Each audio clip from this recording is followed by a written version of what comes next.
بسم اللہ الرحمن الرحیم۔ ناظرین، اسلامی ہیروز کی چھٹی قسط کے ساتھ میں طاہر ریاض حاضر خدمت ہوں۔ آج ہم جس ہیرو کا ذکر کریں گے ان کا نام ہے سیدنا علی رضی اللہ تعالی عنہ، اور آپ کے والد گرامی ہیں سیدنا ابو العاص رضی اللہ تعالی عنہ، اور آپ کی والدہ محترمہ رسول اللہ صلی اللہ علیہ وسلم کی سب سے بڑی صاحبزادی سیدہ زینب رضی اللہ تعالی عنہا ہے، اور آپ کو آپ کی والدہ محترمہ کی طرف نسبت کرتے ہوئے علی زینبی کے نام سے بھی یاد کیا جاتا ہے۔ سیدنا علی بن ابو العاص رضی اللہ تعالی عنہ رسول اللہ صلی اللہ علیہ وسلم کے سب سے بڑے نواسے ہیں۔ یوں آپ اپنی والدہ کی طرف سے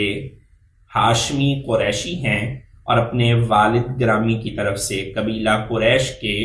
خاندان بنو عبد مناف سے تعلق رکھتے ہیں۔ آپ کی پیدائش رسول اللہ صلی اللہ علیہ وسلم کی ہجرت مدینہ سے 6 یا 7 سال قبل ہوئی۔ آپ نے اپنی زندگی کے ابتدائی ایام رضاعت کے 2 سال قبیلہ بنو غازرہ کے اندر گزارے، اور اس کے بعد اپنے بچپن سے لے کے جوانی تک کا زمانہ سرکار دو عالم صلی اللہ علیہ وسلم کی آغوش مبارک میں گزارا۔ سیدنا علی رضی اللہ تعالی عنہ کو یہ خصوصیت حاصل ہے کہ جب رسول اللہ صلی اللہ علیہ وسلم 8 ہجری کے اندر مکہ کو فتح کرنے کے لیے سواری پر سوار ہو کر تشریف لائے ہیں، تو مکہ میں داخل ہوتے وقت رسول اللہ صلی اللہ علیہ وسلم کی سواری پہ آپ کے ردیف، آپ کے پیچھے بیٹھنے والے 14 سالہ حضرت علی بن ابو العاص رضی اللہ تعالی عنہ ہے۔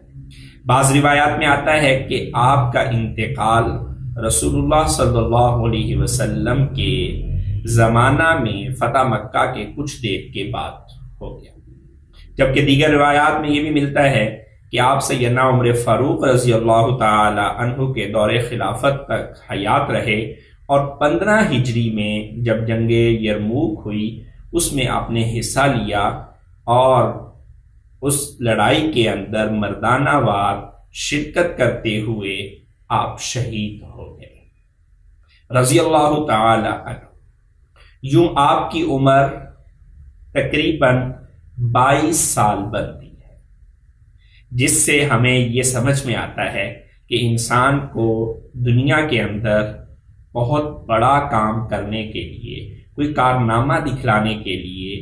ایک لمبی اور طویل عمر کی ضرورت نہیں، بلکہ کام کر جانے والے بڑی تھوڑی عمر میں بھی اپنا کام کر کے دکھلا جاتے ہیں۔ حق تعالی شانہ ہمیں اپنے ان اسلامی ہیروز کی پیروی اور اتباع کرنے کی توفیق عطا فرمائے۔